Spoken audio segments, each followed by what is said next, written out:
part of the Press Play Podcast Network.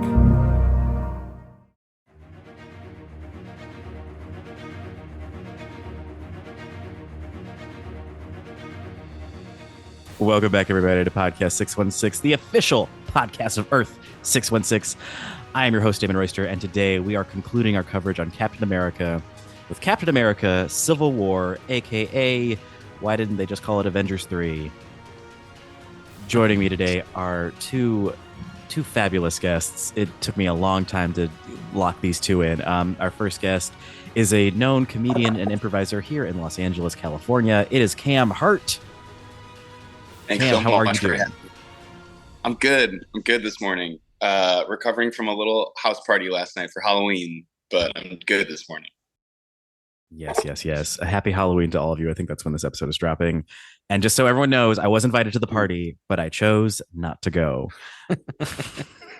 Don't worry, everyone. Which I respect, by the way. I respect the hell out of it. Oh, yeah. Me and Cam have a very mutual, respectful relationship. Our second guest is mustachioed in his own right, coming in from the sunniest room I've ever seen. He is a known Hollywood producer and improviser. Please welcome Trent Dozier. Yeah, what's up, everybody? Thank you, Damon. Thanks for that great intro. I am mustachioed at this time for the same Halloween party. I had to shave into a mustache only for my costume requirements. Yeah, well, what did you two tell the listeners who you two went as for Halloween for this party? Well, Cam and I actually did go as a couple's costume. He was Waluigi and I was Wario, and I could naturally grow a mustache, so I did, and Cam could not, which is why he's still looking fresh as a baby over there. But he had some nice little thick stick-on mustache. He had a couple different versions going last night. Yeah. Oh, were there multiple mustaches involved? Uh-huh. Hey, I brought backups because they were really cheap, and it's a months-long process for me to get a mustache that's worth photographing. And so, you know what? I was not going to do that for this costume. I had to go with fakes. I mean, famously, Halloween happens at the end of the month, but I guess I see. That's not what we're here to talk about. We're not here to talk about whether Cam Herdt can grow a mustache. We obviously know he cannot, but that's not why. Wait, okay. That's not why we're here. We're here to talk about Captain America Civil War. Cam, going over to you.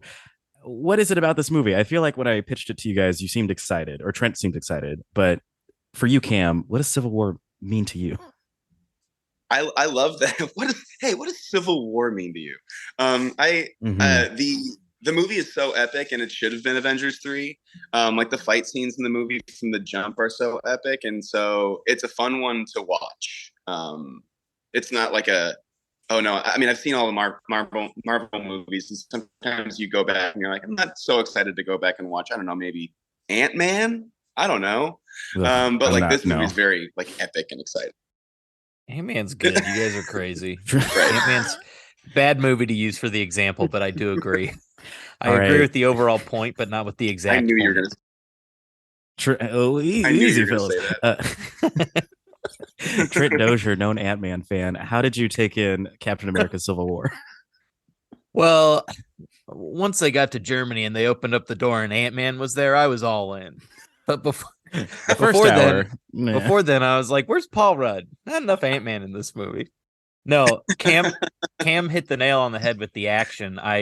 I kind of forgot. You're right, Damon. When you said, would you guys like to do this movie? I was very excited because I feel like I have a rotation of like probably 7 or 8 of the Marvel movies that I use as my like movies to fall asleep to.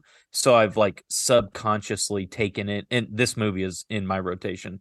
So I've subconsciously taken in this movie like hundreds of times probably at this point.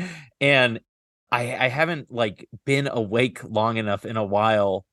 And so when I sat through it this time, Cam's right. The action is like none of the fight scenes miss. It's really good, and that really stands out. And also, Damon, you're right. It should have just been straight up Avengers 3. Like it's what it is. But oh, truly. And I feel like there's like my viewpoint in this. Like I feel like this is what Now defunct director of Age of Ultron, Joss Whedon. I feel like Now defunct. Because I heard rumors that like he was getting pushback from Marvel about things he wanted to do in Age of Ultron, and I feel like it was stuff that they wanted to save for Civil War. Because if we remember Ultron, that was very much their fault, which the government reinforces. Was General Thunderbolt.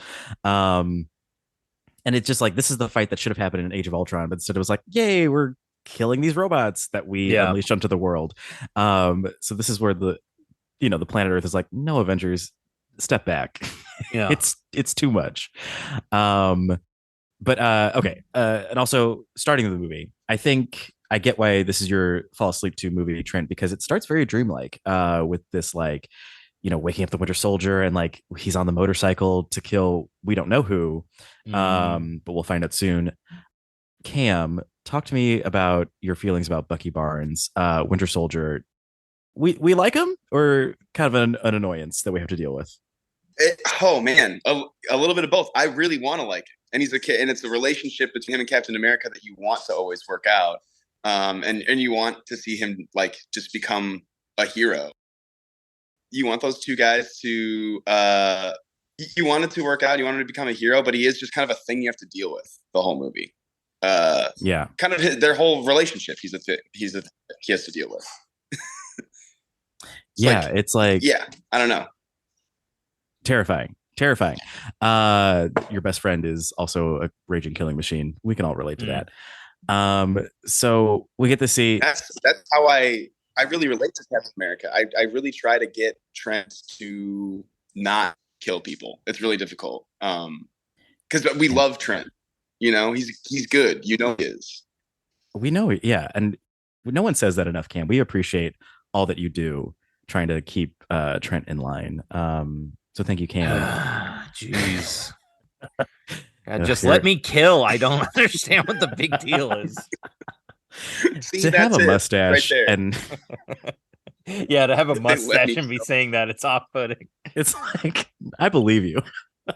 Oh, whatever. So I followed you home. Come on. Oh dear. Now you're dead. Now you're dead. See, Damon, I'm so glad you just got to see this. This is exactly what I'm talking about. My eyes are open and they're never closing again. Trent Dozier, I want to go to you about this this team up that we start with in Lagos. We have the Avengers going after Crossbones, like the last bad guy from Captain America Winter Soldier. Yes. Is this a good team? Do you think they gel well together? Well, I think they are improving. Obviously, at the end of Age of Ultron, this is like the team that's left over, The leftovers, yep. Yeah, exactly. So like, Wanda doesn't have much experience, not only just working with a team at this point, but with her powers at all, as evidenced by the end of the fight. She's still, working out the kinks. But as a unit, they're like working out the kinks. And it's weird because like, Cap and Black Widow are very like experienced in this field, and Sam is gaining more experience, and it's just trying about honing the unit together. So like, I don't know, they have potential, and obviously Wanda is like extremely powerful. But at this point in time, it's more mess than like clean. Yeah. More mess than clean. Kind of like the start of a diaper commercial. Yeah, we went there. Cam, you started this train of like this idea of the action is really good here, and I think, this is the Russo brothers' second time out, and I think they really, this is, to me, this is their pitch for like, let us direct the final Avenger movies. Yeah, I agree. I also think like in Winter Soldier, I have like the bridge fight scene really stands out to me. Yeah, but there's other fight scenes in that movie, and in Civil War, I think each of those fight scenes are equivalent to the bridge fight scene. And so it's like the Russo brothers felt like they leveled up a little bit too, both in that sense, and like they were juggling like twice as many characters. And so I think you're totally right, because then Avengers, that's like every character that was ever introduced up until that point. Plus, so they were nailing their audition. Yeah. That is what makes the fights so epic, is having all the characters in there, and like having Spider-Man and Black Panther and all these characters in there. But that also is what makes it difficult, sure. you know. Oh yeah, to find So, that balance for everything. Hell yeah. okay. Cam, walk me through what you would do if you had telekinetic abilities and you had this bomb go off. Where would you throw it? I would throw it very high up in the air. I would certainly not throw it into a building. I would certainly not throw it where people are. I throw it as high possibly in the air, open air. Exactly. So I find it interesting. So Wanda kills accidentally. Like, Yeah. do you feel? I think it's interesting, especially watching. I assume you've seen Doctor Strange: Multiverse of Madness. You assume correct. And that's my guy. But it's just so interesting to me that this is kind of where Wanda ends up and this kind Yeah. of like her beginnings. How did you like overall your Wanda thoughts? I guess we'll hit everybody because there's so many characters to cover. But like her journey in this movie, do you feel like it's setting up WandaVision or it's setting up Multiverse of Madness? Like, do you feel like this makes sense where she starts versus where we know she is now? Yeah. It's always interesting to think about these questions because of like I'm trying to think now if I am answering how I would have answered, at the time, or if I'm answering Yeah. like also like, well, I know in the comics that, this is the route it takes anyway. So like, but I think, for it definitely makes sense for her coming out of Age of Ultron. Where she is in Yeah. this movie makes total sense because she's like, her brother is dead. That was like the only person in the world she knew at that point. And she's like, alone and scared and confused. And I think they maybe could have gone in on it a little bit more in this movie, but like, like you just said, there's so many characters. So many characters. And it didn't feel like retconny in a negative way, but in WandaVision, when they did those scenes with her and Vision from this time period, like that felt really good to see. It's not that her storyline is underbaked right now, like because of her or like they're doing a disservice to the character. Her storyline's a little underbaked in this movie because everybody's storyline is a little underbaked in this movie. Yeah. And like, T'Challa uses this to jump off into Black Panther, and they kind of, cover that stuff in that movie. And then same with Wanda into WandaVision. Like, this movie always like gets touched back upon on different points in other movies. So I think because of that, like, also like in retrospect, like, oh well, in the movie itself they didn't fully cover it, but because I watched WandaVision or because I watched Multiverse of Madness, like I have the full context or whatever. Yeah, like Marvel is very good at like utilizing what little they did before and make it seem like, oh yeah, this is always our plan. Yeah, like Thor the Dark World, a movie that everyone dislikes and ended up being like, a huge factor in the final two Avengers movies. Crazy how that happened. I'd love to ask you, Cam, about Iron Man and the simulation that happened. Oh. The what? I'm sorry. Young Robert Downey Jr. We get to see Roger Sterling from Mad Men and the mom, this little flashback thing. What was it? Yes. It was called BARF, but I forget what it stood for. Yes. Binary augmented reality freedom. I forget what the F is. Freedom sounds right. But Cam, an Iron Man in your own right. How did you find Robert Downey Jr. in this movie? One of the few times he's not in an Iron Man or Avengers movie. Well, Iron Man is he is such a cop in this movie.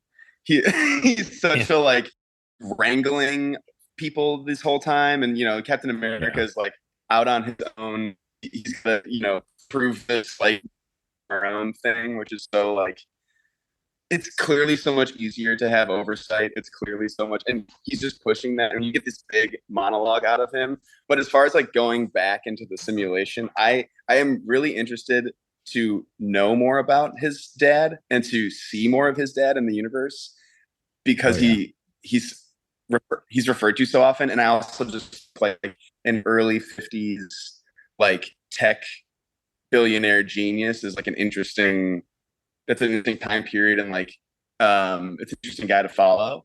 But Iron Man is such a cop in this movie. It's so annoying because he's just got to be like the teacher. He's just got to like pull everyone along. He can't even be cool for a second. Oh yeah, this is like the least cool Iron Man ever was. But very much a cop. Let's go into the debate of it all, of the Sokovia Accords. I feel my virginity returning as I say this, but let's just dig in. Let's dig into foreign policy, you guys, and talk about Sokovia Accords. Trent Dozier, you have the most French name out of all of us, Dozier. Right. Would you sign the Accords? I don't know. I've thought about this for, when did this movie come out? 10 years ago? I've thought about it for a decade. I honestly like whatever. Feels it came like out on the good side of 2016. I'll say that. It's just like, I don't know. Cam's right about Robert Downey Jr., but also Captain America was also very, I'll say, steadfast in his beliefs, and like it needed to be someone more like, I don't know, Sam Wilson seemed like the most like I could see both sides, and like Rhodey a little bit too, like could see both sides, but you know, they were still writing for their respective leaders, so to speak. But I gotta think push come to shove, I'm more of a Captain America than I am an Iron Man in this situation, just because sometimes I like to break the rules a little bit. You know what I mean? You're a rule breaker. I'm a notorious rule breaker. Actually, now the more that I think about it, as a show producer, I think I am more of an Iron Man. Just like, guys, I need answers. Maybe we should be under some regulation here, not the Wild West. Get everybody here on time, etc. Damon, you know. Oh yeah, Trent, you're a hard ass. Especially when it comes to producing your shit. Well, I don't know if I'm a hard ass. And I think like this is such an interesting thing that they did, because this is like goofy comic book superhero rules. Because like, yes, the original Civil War comic was all about like, you know, secret identities and like, should superheroes reveal who they are? Yeah. But in an effort to make this more palatable to a global audience, they make it serious, and like they brought in the UN and like all these policies and rules and laws and stuff. But really, because it comes down to, do you follow the rules, or should you follow the main rule, which is Captain America's rule, is like superheroes will fight supervillains. Like, yeah, I have super strength. He has super strength. Why am I going to send the army to deal with this? Yeah. He's like, Captain America is like morally correct in this situation, but I don't know if he's like logically correct. I don't know if logically is the right word, but do you know what I'm saying, Damon? It's his heart's in the right place, but maybe his execution isn't always. Like, I mean, like, and like, this is the whole basis for the Accords in the first place, but the fight in Lagos is the perfect example. All of their hearts were in the right place, but because, you know, at this time, Wanda is like this untrained kid, essentially. Yeah. She causes accidental deaths, which she did to save probably something that would have been, you know, exponentially more deaths. But still, it's like, tell that to Alfre Woodard in the fucking hallway. It doesn't matter. Sorry that I swore. I don't know if I'm allowed to. Please, yes, we're gonna play Fuck, Marry, Kill later. Yes, you can. Oh yes, of course. Great. You know, Alfre Woodard, she's like, I don't care about any of that stuff. My son died in that situation. So she's like, you know, it's great that you went from only 7 people dying to it could have been like thousands, but one of those 7 people was my son. So that matters to me. So it's like, you know, that type of situation is like the perfect example. Yeah. Also want to point out this blooper, the fact that we have Alfre Woodard here. I don't know if you've seen Luke Cage. I have. And Alfre Woodard is also in that show playing a completely different character. I'm going to go on a rant. And is this not a connected universe? I was fully expecting, why is Mariah from Luke Cage pretending to be this woman with a child in Sokovia? Yes. And egg on my face. I mean, Alfre Woodard is a wonderful actress. Of course, she can play 2 different characters, but why do this?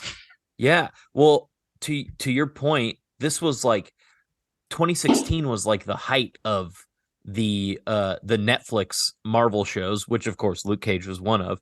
And so it was very much like I was feeling the same feelings as you too. I was like, is is this, or is it happening? Mhm. And now it's like, now with 6 or 7 years later, it's clear that wasn't the case at the time, and is not going to be the case now, especially with all like Daredevil's like fresh reintegration, I guess, or new integration, Reborn. or Yeah. into it all. So I don't know, but I agree with you. She's phenomenal, and the one scene she got was powerful. So it was like, but there was also that underlying of like, is it all about to be good? Marvel's Kevin's doing it again. Feige's the man. But he did not. Kevin did not. But he did not. I hope they know. I just hope no one forgot. That's my hope, that no one forgot to cast Alfre Woodard twice. Yeah, it seemed like it seems like they're aware of that type of stuff. And like, when they were smaller at the beginning, they were able to play more fast and loose, and like huge characters like Terrence Howard turned into Don Cheadle, and Edward Norton turned into Mark Ruffalo. Those are like huge things, but like, I don't know. I think they probably felt like, I think they knew, or at least Kevin Feige knew, that at that point, the Netflix shows weren't truly connected to the movies. So we'll take this phenomenal actress from the Netflix show and put her in this one extremely powerful but pivotal scene in this, tentpole movie for us. And it worked. It worked. It set everything in motion. Cam, as best you can you let us know who is Baron Zemo? Man, if this character would have existed when I was a child, if this movie would have came out when I was a little boy, I would be very afraid of him. But he is essentially a Hitler-looking guy. Yeah.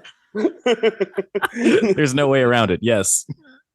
Well, there's no mustache, but otherwise, yeah. Well, if I would love to hear someone go, like, who works for Marvel, be like, well, there's no mustache.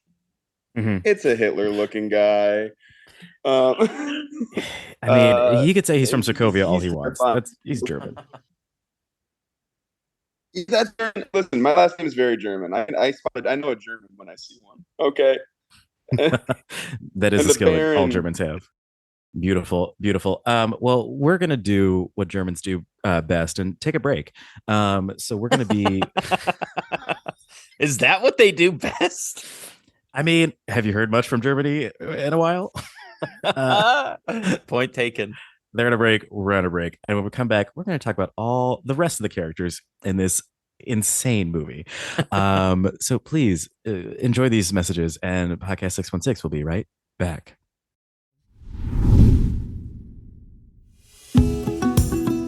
Hi, my name is Sam Post, owner of Phenomenal CBD Store and PhenomenalCBD.com. That's like phenomenal,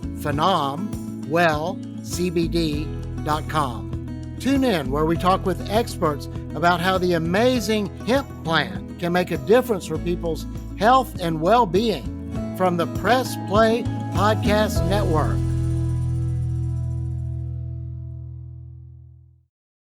Welcome everyone to Podcast 616, the official podcast of Earth 616.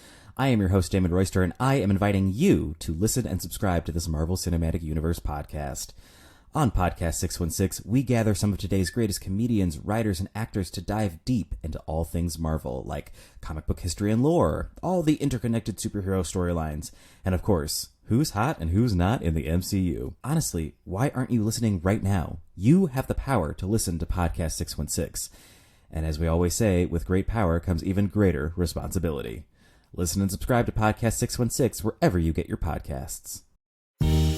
Hello, Brooks here with the Books with Brooks monthly book club podcast. Here's how Books with Brooks works. We read one book a month, and then we talk about it. Classics like Stephen King's The Shining, debut novels like We Are the Brennans by Tracy Lang, and tons of other compelling, life-changing stories, one book and 1 month at a time. So come read along with us, and then listen in.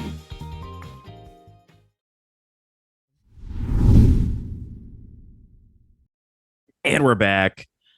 Cam Herdt, Captain America, is the titular star of this movie, but we've barely talked about him. What's the Captain doing in this movie? He's going fucking rogue, dog. He's like, you know what? I got to do this. This isn't even about America anymore. This is about me. I got to do this. Like what Trent was saying earlier about like, I want to believe that Captain America is on the moral correct path here. And he's doing the right thing to like save his friend. But I see myself siding so much more with Tony Stark in this movie. I am like so more like, as I'm watching these scenes play out when they're arguing, I'm like, yes, I'm on Tony's side. Even the other day as I was watching it. And so respect to get your friend back on board and do this because you like have to, but he gets so blinded, you know, he's just so off the beaten path. Yeah. He's blinded by his love for Bucky, which as someone who's watched all three Captain Americas recently back to back to back, I don't have enough evidence. I would not go this hard for somebody. So essentially what happened, so they get presented with the Sokovia Accords by General Thunderbolt, I believe is his name. Is that what we're calling him? Or maybe I'm just Thaddeus Ross, aka Thunderbolt. God, fucking A, this guy. I got the right guy on this podcast with Thank you, Trent. Of course, RIP to William Herdt. He passed away in real life, and apparently he's going to be recasted by Harrison Ford. That's the hot little rumors. That's the hot rooms. Wow. I'm excited for that. But me too. We have William Hurt in this movie, presents the Sokovia Accords, shows footage of all the damage the Avengers have done, including Sokovia, which is a little tasteless with Wanda in the room, I have to say.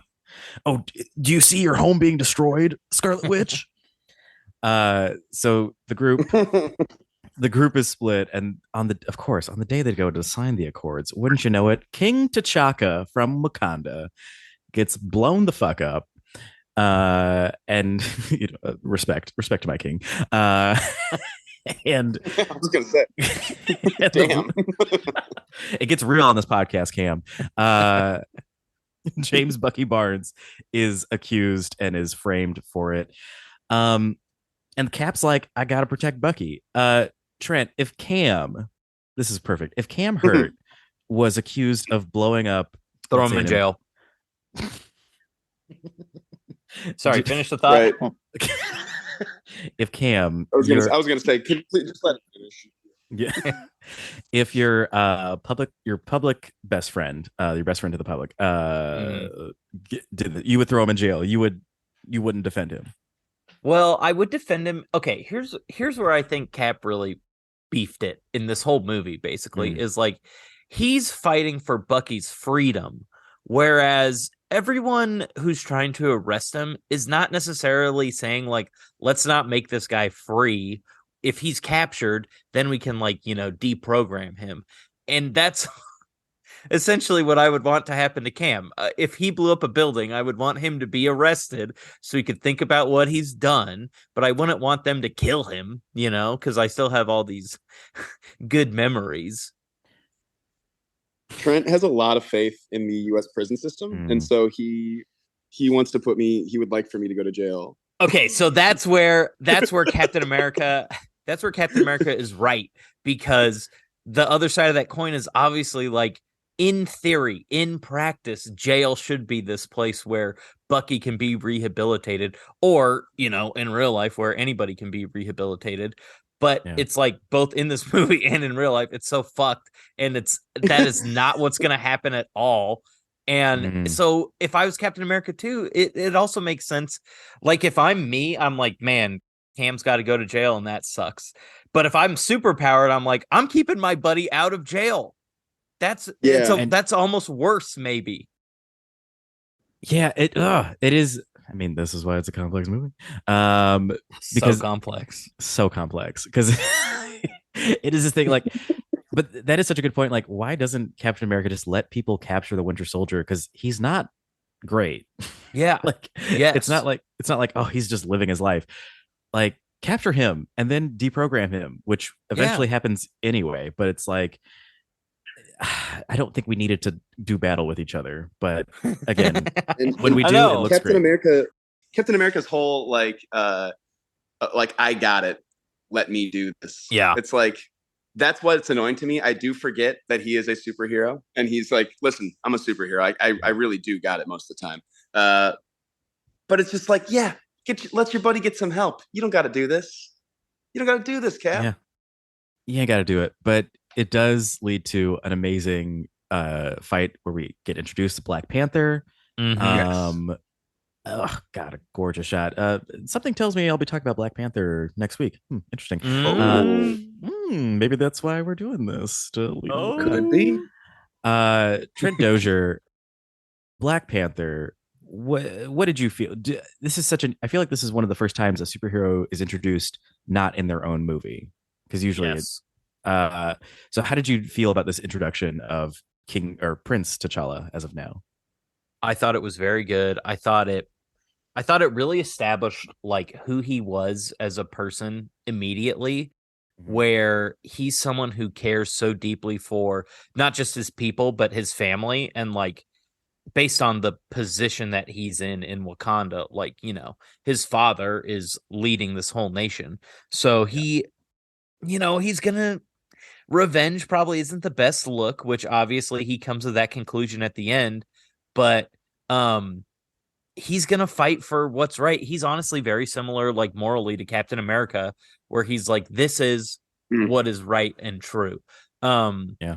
But I thought like his whole introduction was great. I thought the first the scene of him with his dad before his dad died was really good, and him talking with Black Widow before and after the death, I thought all that was really good. And like, you know, freaking obviously Chadwick Boseman was an incredible actor, and he just like, when you cast people like him in these types of movies, it, you know, it grounds the film and it gives it more of like a, this could be a real thing, you know, like there could be superheroes, and like there will be righteous people like T'Challa who are, you know, these superheroes. So it's just like when you have someone of that quality bringing that quality of acting to these movies, it just makes everything better. And then obviously like even with his death, like it's exploded even more, but like as an alive human, he was like immediately the most important superhero immediately, and you know, deservedly so. So yeah, I thought it was a great introduction. The costume looked great, the music is great with him always, and it was great. It was great. And you get a little cameo from a Dora Milaje soldier towards the end. Cam Herdt, my question for you: you've just blown up the UN. I know you did it. Right. You're on the run. Would you don the classic Captain America disguise of baseball cap and sunglasses? Oh, the old cap look. The old cap and a cap. Yeah, cap on a cap, baby. This movie really is a cap on a cap, you know? It's really a cap and a cap. It's such a guy on the run look. I feel like he's trying to look inconspicuous, but you look so conspicuous. So conspicuous. Like him and Anthony Mackie, just like with these like leather coats, baseball caps, and sunglasses. Like you look like movie stars. What are you doing? I would go really hard in one direction. I'd pick like, you know, big sports fan, or like I'd wear a huge costume of like gear. So then people are like, well, it's not him. And then it was like, wait, he was at the Steelers game the whole time? Oh my God. See? Damn. He was right in front of us. That's smart. Not to bring it back to Ant-Man, can I just do a brief This again? I truly, go ahead, Trent. Talk about Ant-Man. It just popped into my mind right now, and I did truly. This Ant-Man thing has turned into a bigger bit than I intended for it to be. But much like Ant-Man, a bigger bit. Yes, exactly. In all of the Marvel movies, the go-to, especially Captain America, but the go-to on the run look is the cap and sunglasses. But the cap is always logoless. No logos. All their clothes have no logos, etc., etc. Except for in one film, Ant-Man and the Wasp, when Hope and Paul Rudd, who is Ant-Man, whose character is Scott Lang, holy crap, I got there, and Michael Douglas, when they're walking in to go visit Lawrence Fishburne for the first time, Hope and Scott are in the plain black caps. But Michael Douglas is wearing a San Francisco Giants baseball hat, the only logo that any superhero on the run in the MCU has ever worn. And I am a San Francisco Giants fan. So I got to say, Marvel, Kevin, Michael Douglas, you guys know what you're doing. You know what you're doing. I'm here to tell you, this is the only Marvel podcast where you're going to get that level of insight. No one else is going to talk about that. No one else is going to talk about the baseball cap Michael Douglas wore in Ant-Man and the Wasp. Yeah, an unnecessary tangent. Please feel free to cut that. No. Michael, don't you dare. Producer Michael, we're going to keep that in. Go Giants. Go Producer Michael Douglas. Producer Michael. Trent Dozier is wearing a San Francisco Giant t-shirt. I did not even remember until I said go Giants. I don't believe you. I feel like the agenda was set before we hit record, and here we are. Cam Herdt. Cam, I'm hurt. I want to talk about this fight, but specifically I want to talk about Captain America's arms. Do you know the part where Bucky gets unleashed, which is inevitable. Of course it's like a sitcom. Bucky's gonna go crazy. Like that's what he does. Why are we still friends with him? So there's a big fight, but at the end, Bucky tries to escape in a helicopter like a real drama queen. He does. And Captain America, the most dramatic way to escape. It's so dramatic. Why the helicopter? Swim. So Captain America is like pulling the helicopter back and holding onto the building. Do you see those guns? I see see the the Captain America guns. just had shield. I absolutely see the guns. That's such an iconic shot. And I also, this time around, noticed Cap checking out his own guns. If you look in that shot, did you see him check himself out? He's a little like, oh fuck. I'm kind of the man. I knew I was Cap, but I didn't know I had it like this. It was like, I didn't know I could do all this. He's like, oh shit. It's a precursor to the America's ass moment in Yes. Yeah. Yes. I don't know. I respect the Captain America as like, yeah, I get it. I rock. I get why people love me. Mm-hmm. Well, am the I big going part to of Captain bang America my is... ex-girlfriend's niece? I mean, the beginning of Captain America, when he becomes Captain America, he's so in awe of himself and his own abilities and everything. So, I mean, 3 movies later to still be like, damn, I can't believe I'm Captain America. It's this is pretty Bucky, funny. you seeing this? I mean, come on. I know you're evil, but I mean, come on. I mean, come on. I know Hydra brainwashed you, but they didn't take away your eyes. You can fucking look at this. Bucky also got the super soldier serum, and he's not looking as juiced up as Cap is, you know? Well, to be fair, Bucky did lose an arm, so he probably doesn't like to look at that part of himself. Yeah. Fair point. You know, shows have some respect, Trent. I mean, come on. Sorry, I apologize. All good. I think at this point we learned that there's a plot. So, Captain America, Falcon, and Winter Soldier escape, don their baseball caps, and they go away. We learn that there's more super soldiers, so we think. So there's a threat. But the battle lines have been drawn between Cap and Iron Man. And Iron Man is like, Black Widow points out to Iron Man, we need more people. Black Widow's like, okay, I'll get Black Panther. We share a similar naming convention. I think I can bond with him. Widows and Panthers unite. But Iron Man gets a little idea. I'm going to give this to Cam. I'm going to give you a real question. Iron Man gets an idea. Do you know where he goes? I feel like I'm in class and I didn't Where does Iron Man... You absolutely are in class, Cam. Where does Iron Man go? Who does he recruit? I can't believe this. I'm so mad. He goes to New York in a certain neighborhood. Oh, he gets Spider-Man? I don't know, dude. I feel so fucking on the spot. My dude. That's so wild. I can't believe I didn't remember that. I brought up that Spider-Man's in the movie earlier. I was like, it's so awesome that Spider-Man's in the movie. Okay, so we're at the scene. Introduction of Spider-Man. Cam, talk about Tom Holland. Ooh. I love Tom Holland. I love Tasty I love Tom.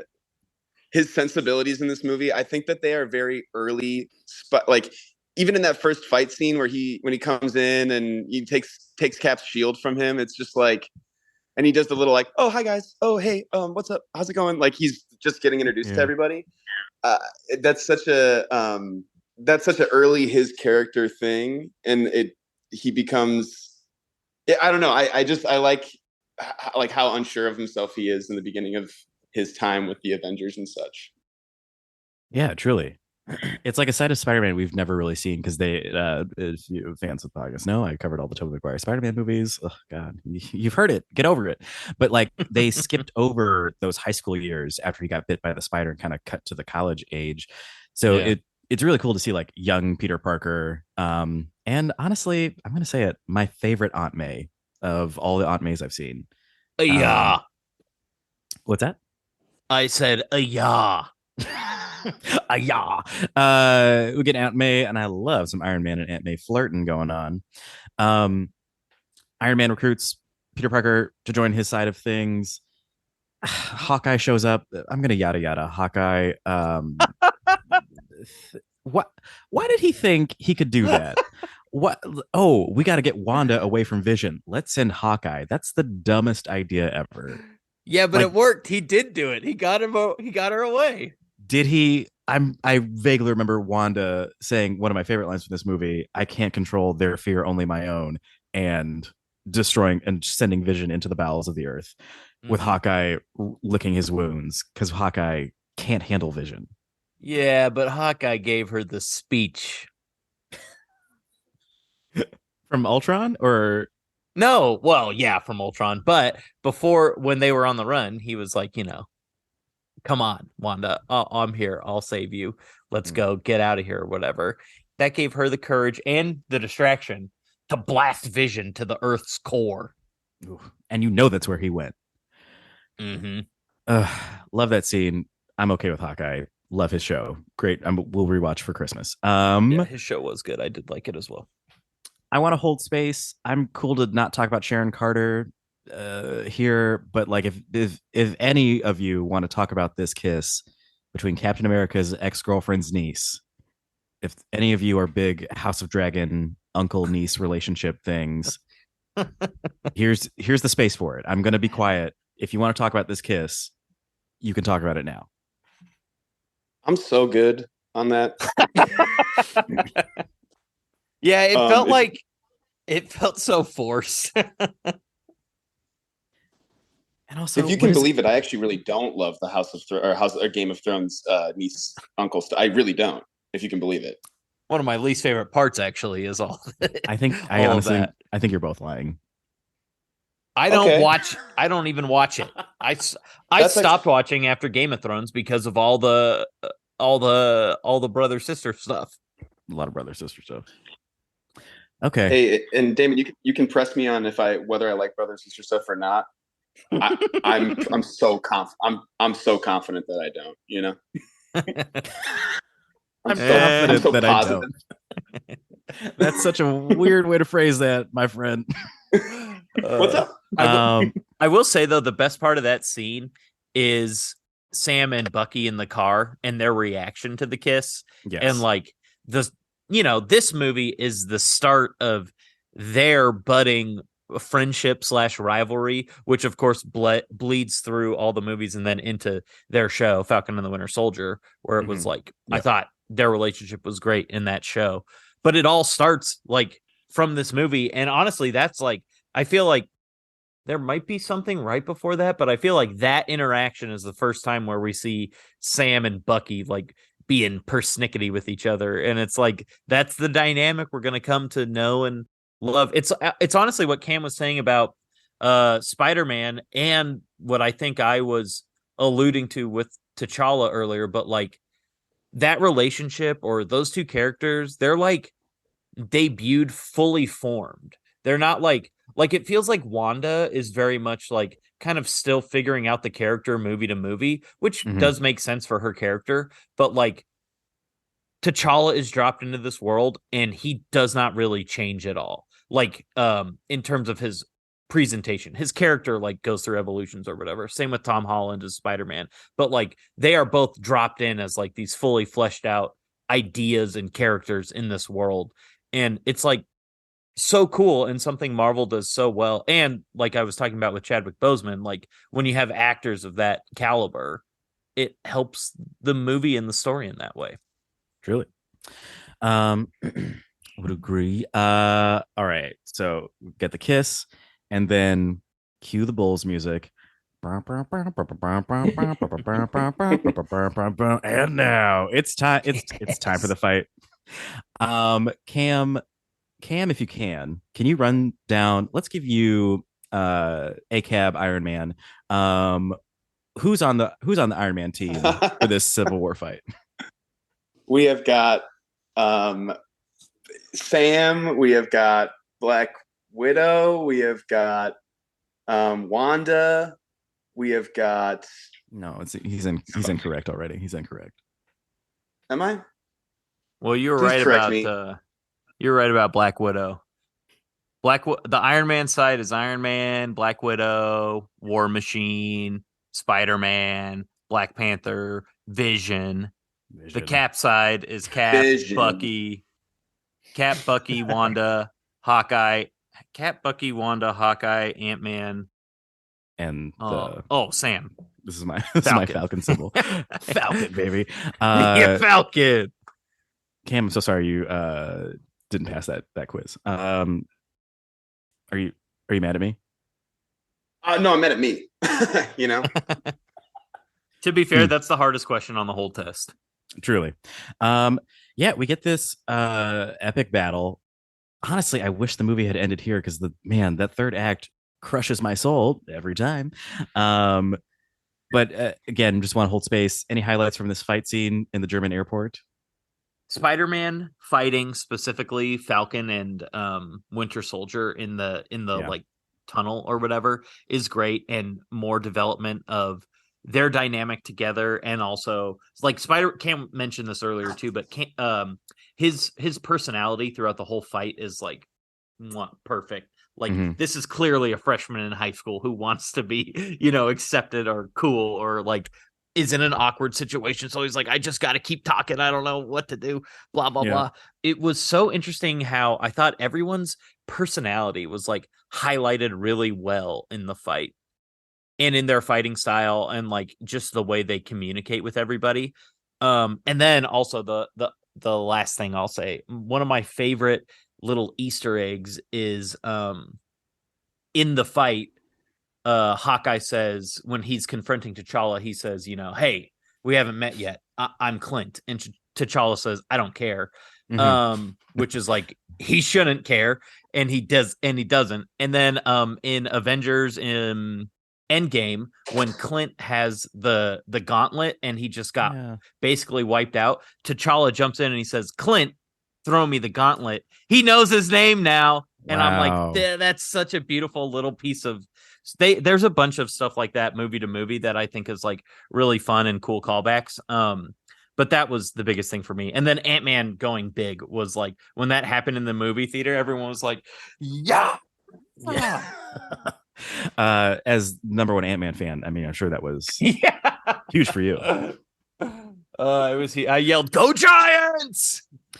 And it all comes back around. Also, doesn't Ant-Man take place in San Francisco?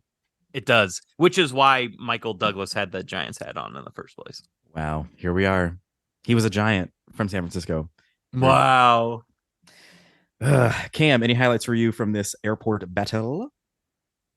I think what Trent said about the character stuff showing through was what I liked the most about it too.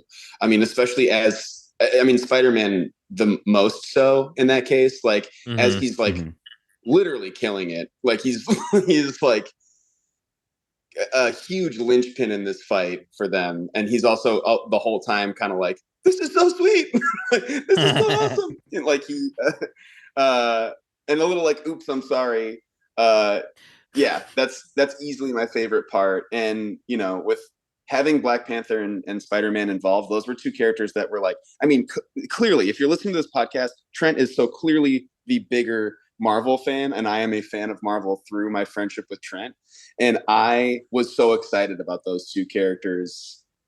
And they just really knocked them out of the park. Like it's hard to it's hard to overstate how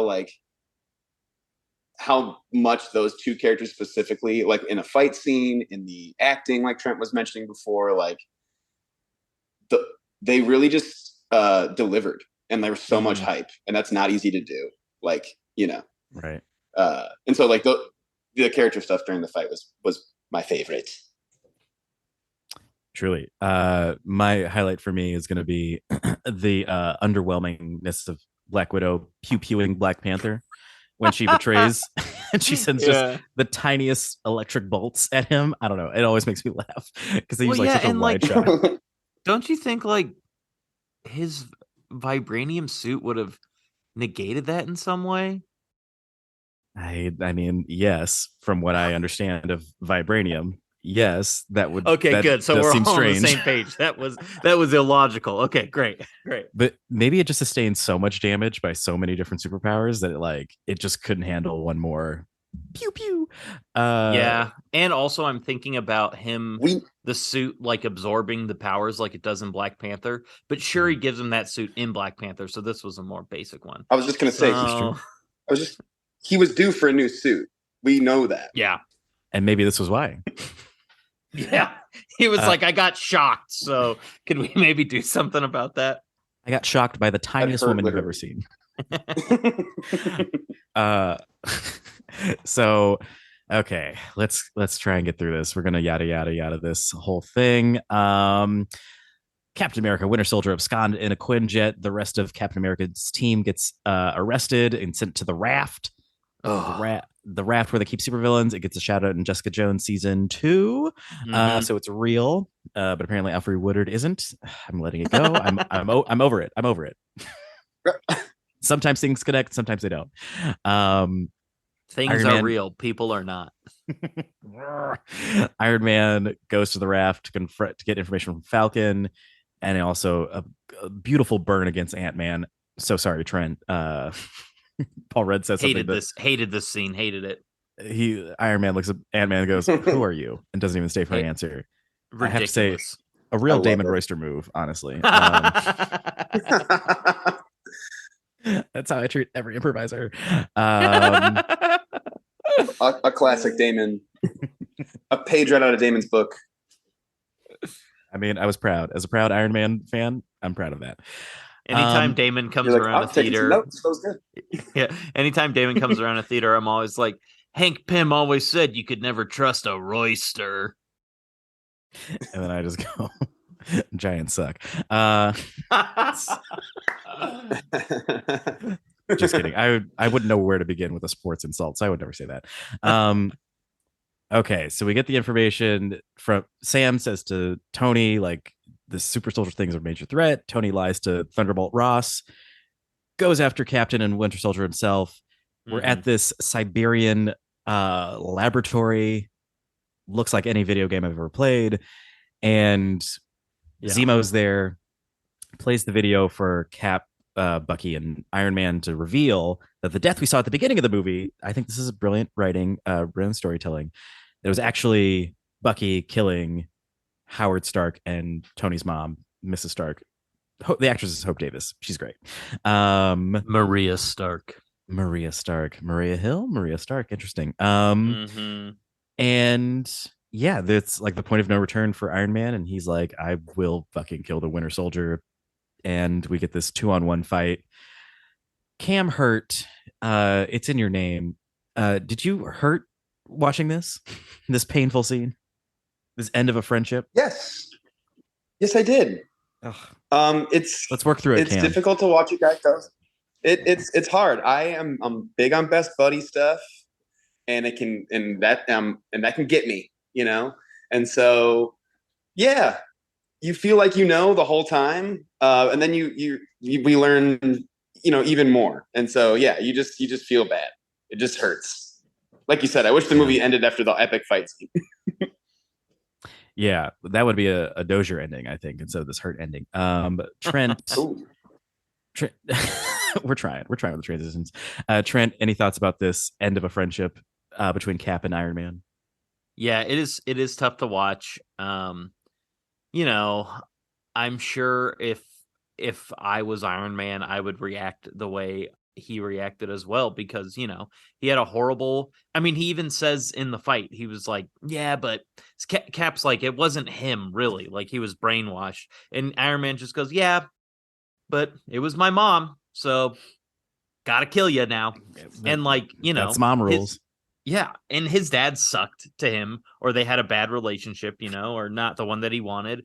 So like, you know, his mom was the person for him, especially in those, you know, formative years. So like, of course he reacted the way he reacted, and of course Steve is reacting consistently with how he reacted the whole movie, trying to save Bucky. And like, yeah, I mean, it just sucks to watch it happen, because it shouldn't be going down like this, but it was also awesome to watch it happen because the fight was awesome. Yes. Truly. I will say this. I love Trent, really a good guy. He kills my mom, even under brainwashing. I'm going to be pissed. I'm going to be at least pissed. To say the least, yeah. Yeah, at a minimum, I'll be pissed. Maybe at a maximum, we're going to have an epic fight over it. Yeah. Yeah, well, I mean, it would be short and I would win, but we would fight for sure. Oh, boy. No, it'd be long. No. Y'all, this is not the fight that we fight on Podcast 616. On Podcast 616, we fuck, marry, and or kill. And it is time for that. Wow. This game that we play every week. On the docket for this fuck, marry, kill, we got Captain America, Iron Man, and Baron Zemo. I will go first to give my guests time to think about their answers. I'm going to kill Zemo. I'm just going to get that out of the way. Seems reasonable. Probably one of the more successful villains the MCU has ever seen. He did defeat the Avengers and broke them up. But I got to kill him. I've seen the dancing in the Falcon and Winter Soldier series. I don't want to be around that. Oh God, this is, you know what? I know it. I'm going to fuck Captain America. Not my favorite version of Cap in this movie, but the arms, we all saw the arms. We saw the arms moment. I trust. I want to be. It's undeniable. For one night, I want to feel complete protection. So I will fuck Captain America, and then I will marry Tony Stark. Wow. He mentioned that he and Pepper Potts broke up. I'm happy. I will sneak in. And if you've been listening to every podcast, like my good friend Isaac Snyder has been, you know, I will always marry Iron Man. That is always my pick. I love Iron Man. I love Tony Stark. I love Robert Downey Jr. So I'm going to marry him and fly around in his suit and replace Pepper Potts. That's me. Cam, Herdt. I like it. Who are your picks? So I'm going to fuck Cap as well. Mainly because Cap is so on his own mission in this. I feel like it's not going to be easy for us to start a relationship. He's got a lot going on with his best friend. And I think he could probably use some sex. I think it'd be good. And so I would fuck Cap. I'm going to marry Tony Stark. That feels like it's going to be a little easier to start a relationship in that I think we're going to be talking a lot. You know, we're going to be talking. He's going to be talking shit about Cap. I'm going to be like, you're so right. You're so right. And he's crazy. And we should just run away together. And he's just like, well, I've got the whole Iron Man thing. I'm like, I know, but we should run away together. It'd be a lot more listening. I think Cap would be a little more physical. And then obviously I'm just going to kill the Baron. I have no desire either way there. I don't need a bad boy. I don't need a bad anything. We don't need bad boys in our life anymore. No. I don't do that anymore. Exactly. Beautiful. Trent, Giants fan, Ant-Man Can fan. I ask a clarifying question? Of course you can.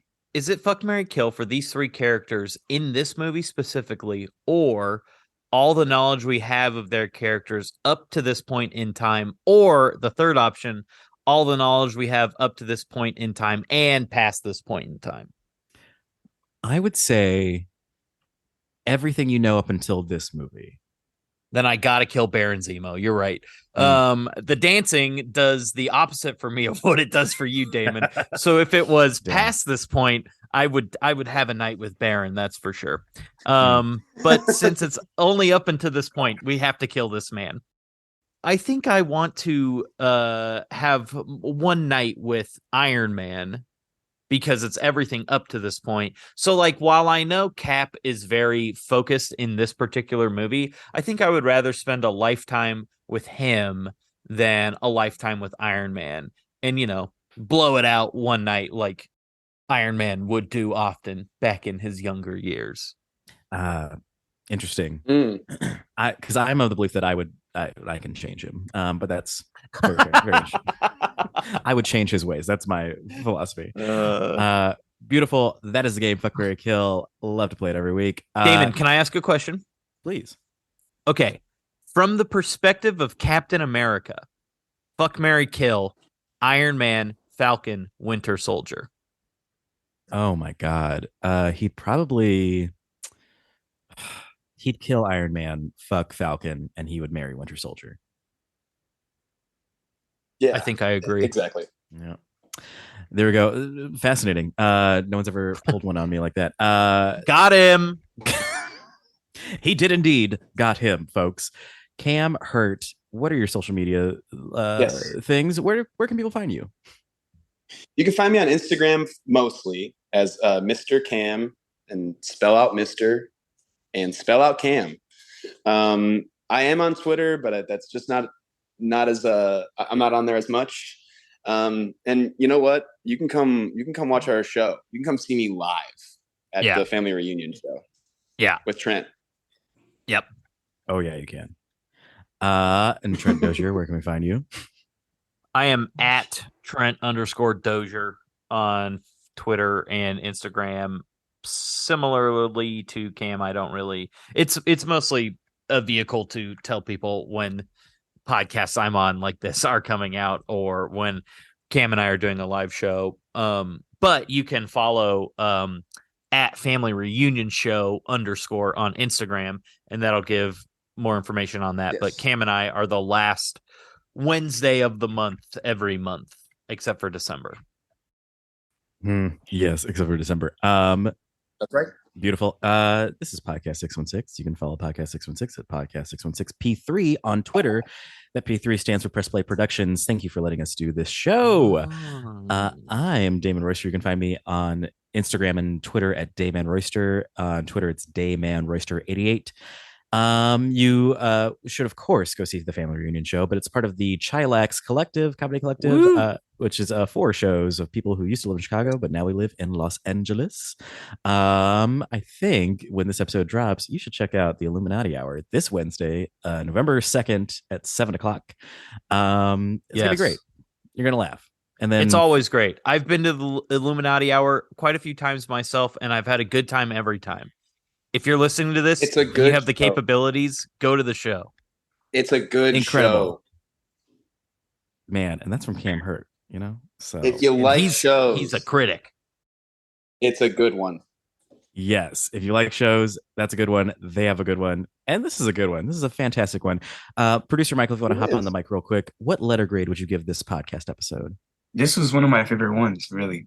Wow. I gotta give it an A double plus. A double plus.